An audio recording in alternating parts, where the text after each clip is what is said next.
केन्यूज Odisha page को स्वागत करुच्ची अनुगुल मु मानस मोटामोटी भाव अनुगुल पौरपालिकार नूतन पौर निर्वाही अधिकारी भाव दायित्व ग्रहण कर सत्यप्रकाश त्रिपाठी दायित्व नेबा परठारु एबे एक्शन मोड को ओह्लाई आसी पौरपालिका अमानिया मानक उपरे हेउची कठोर कार्यानुष्ठान दंड मध्य गणुचंती विभिन्न अमानिया एबे पॉलिथिन मुक्त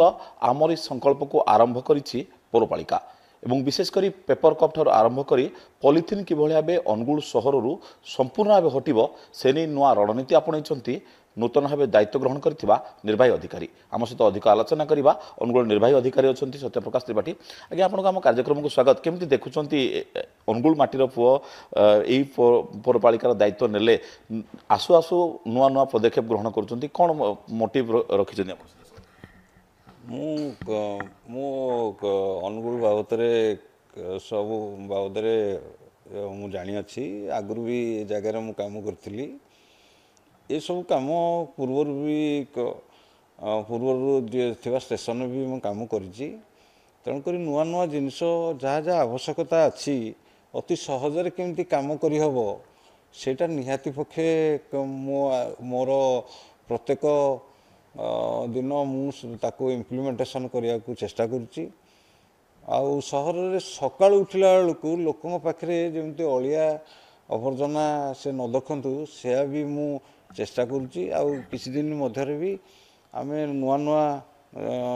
योजना प्रणयन करने को चेष्टा करुचु ए बाबद जिलापाल मते विशेष किसी निर्देश भी देइचंती किभଳି भाबे काम करने द्वितीय कथा नगरपाल सहित भी कथबार्ता होती विधायक भी ए बाबद भी मते किसी भी टिप्स देइचंती कौन काम करिया लगी तेणुक मो किसी असुविधा नहीं काम करने समस्त को लेकिन केमती काम करे हम मुझे विषय ठीक भाव काम करी आपण दायित्व ग्रहण करिया परे प्रथम प्रक्रिया थिला किभଳି भाबे अनुगुल सहर को स्वच्छता भितर को आको आनिबा एवं विभिन्न समय आम देखीचु गोटे पुतिगंधमय परिवेश सृष्टि होता अनुगुल शिल्पनगरी भितर एवं प्रदूषण मात्रा अधिक हुए तो विभिन्न समय विभिन्न ढाबा गुड़िक होटेल गुड़िक जो भाई भावे कोयलार जाळेणीर व्यवहार करती कौन कार्यानुष्ठान ग्रहण कर प्रथम तो आम चा दुकान रू स्टार्ट कर पॉजिटिव रेस्पॉन्स आसूँ देखिपे समस्त भी पचारि पारे आ बहु संख्यार भी अनुगुल आदिवासी मैंने या समर्थन भी कर भी आउ किसी काम भी आम करने जाऊँ आज भी डाकिचु लस्सी व्यवसायी मान को डाकिचु तांको कौ जगार कौ ग्लास रे देले लोक भी आकृष्ट हेबे आ द्वितीय कथा है परिवेश केमती ठीक से रही विषय भी आम चिंता करुचु आउ द्वितीय कथा है से भी स्वीकृति नहीं सब जिनस करा जाउची तापर चिंता करुचु जे बस स्टैंड प्रथम गोटे टेस्ट केस हिसाब से बस स्टैंड जो मैंने कोयलार रोषे करमती गैस रे कन्वर्सन हम से बाबद कि विचार विमर्श करुच्ची अति शीघ्र सेटा कार्यकारी आम करने को भी जाऊँ विभिन्न चाहा दुकान गुड़िक कप व्यापक व्यवहार होता अनुगुल नुह विभिन्न जिले में से जिन चित्र सामना को आसूँ अनुगुल एमती कहीं परिकल्पना करागला जे अनुगुल मार्केट रे कप व्यवहार हम ना प्लास्टिक कप कि कागज कप व्यवहार करें कहीं यार अपकारिता कौन अच्छी अपकारिता दुईटा जिनस प्लास्टिक तो सरकार बैन कर देते द्वितीय कथा है जो महम बड़ा जो प्लास्टिक कप रे विभिन्न पेपर माध्यम देखिए विशेषज्ञ मानकर उक्ति को देखिए ता सहित टीवी रे अवेयरनेस भी विभिन्न प्रकार डाक्तर भी देखिए से जिनस को लेकिन आम प्रथम चेष्टा करुँ जिनस को केमती कार्यकारिता करने लगी आ सफल भी हवा जाऊँ से व्यवसायी मैंने भी आमको बहुत सहयोग भी कर जो व्यवसायी मैंने अमानिया अच्छा जो मैंने सहयोग करेंगे प्रति कौन कार्यानुष्ठान ग्रहण कर ना पौरपालिका तरफ फाइन व्यवस्था अच्छी आमर गोटे स्क्वाड गठन कराई सका 5:30 से चेकिंग भी कर जो मैंने अमानिया अच्छा प्रथम आम बुझाक चेष्टा करूँ जो मैंने तापर अमानिया होती भी दंड देचु फाइन भी काटिचु तार द्वितीय कथा है आम भिजिलांट अच्छु 5:30 जाकि भी सब चा दुकान भी देखी आसु बहु मात्रा आपड़ भी देखु बहु मात्रा ये सब सका उठला बेलू जो चा कप बाहर ଯେଉଁମାନେ ବ୍ୟବସାୟୀମାନେ ପକାଇଛନ୍ତି ସବୁ ବନ୍ଦ ହେବା ପରିଲକ୍ଷିତ ହେଉଛି ଆଉ ବହୁତ ସୁନ୍ଦର ବି ସହର ଦିଶୁଛି। ବିଶେଷ କରି ପଲିଥିନ୍ ଗୋଟିଏ ପରିବେଶକୁ ପ୍ରଦୂଷଣ ମଧ୍ୟ କରୁଛି ଯେହେତୁ ଆପଣ ଜାଣିଥିବେ ଶିଳ୍ପନଗରୀ ବଡ଼ ବଡ଼ ରାଷ୍ଟ୍ରାୟତ୍ତ ଉଦ୍ୟୋଗ ରହିଛି କୋଇଲା ଖଣି ରହିଛି ପ୍ରଦୂଷଣର ମାତ୍ରା ଢେର ଅଧିକ ରହିଛି ଏ ଦିଗରେ କ'ଣ ପଦକ୍ଷେପ ନେବା କିଭଳି ଭାବେ ପଲିଥିନ୍ର ବହୁଳ ବ୍ୟବହାରକୁ କେମିତି କମାଯାଇପାରିବ କ'ଣ ପଦକ୍ଷେପ ଗ୍ରହଣ କରୁଛୁ? ଆମେ ପୌରପାଳିକା ତରଫରୁ ଆପଣ ଦେଖିବେ ସ୍ୱଚ୍ଛ ସଭାରୀ ସକାଳୁ ଯେଉଁ ଆପଣଙ୍କ ଘରକୁ ଘର ଯେଉଁ ଅଳିଆ ନେଇକି ଦେଉଛନ୍ତି ସେଥିରେ ଆମର ପ୍ରଥମ ଜିନିଷର ଆପଣ ପଲିଥିନ୍ ବ୍ୟବହାର କରନ୍ତୁନି ବୋଲି ଲୋକଙ୍କୁ ମେସେଜ ଦିଆଯାଉଛି।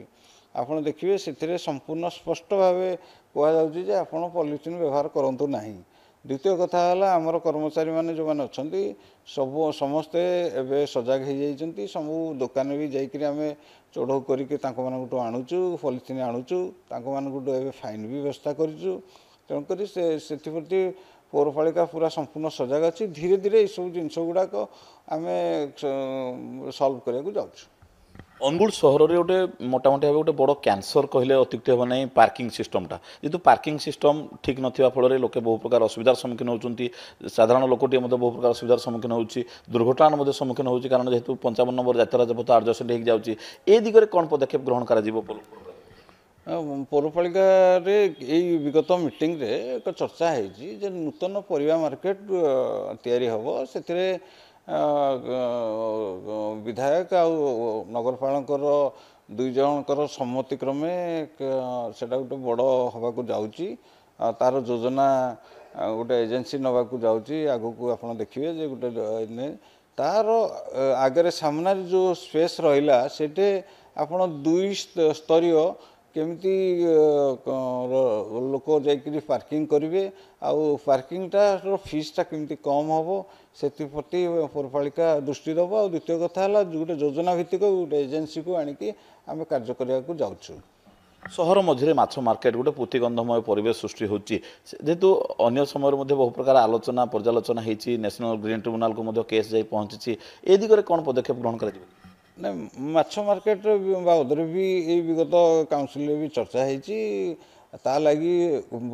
ମାଛ ବ୍ୟବସାୟୀଙ୍କ ସହିତ କଥାବାର୍ତ୍ତା ହେଇକି କଥାବାର୍ତ୍ତା ହେବା ଲାଗି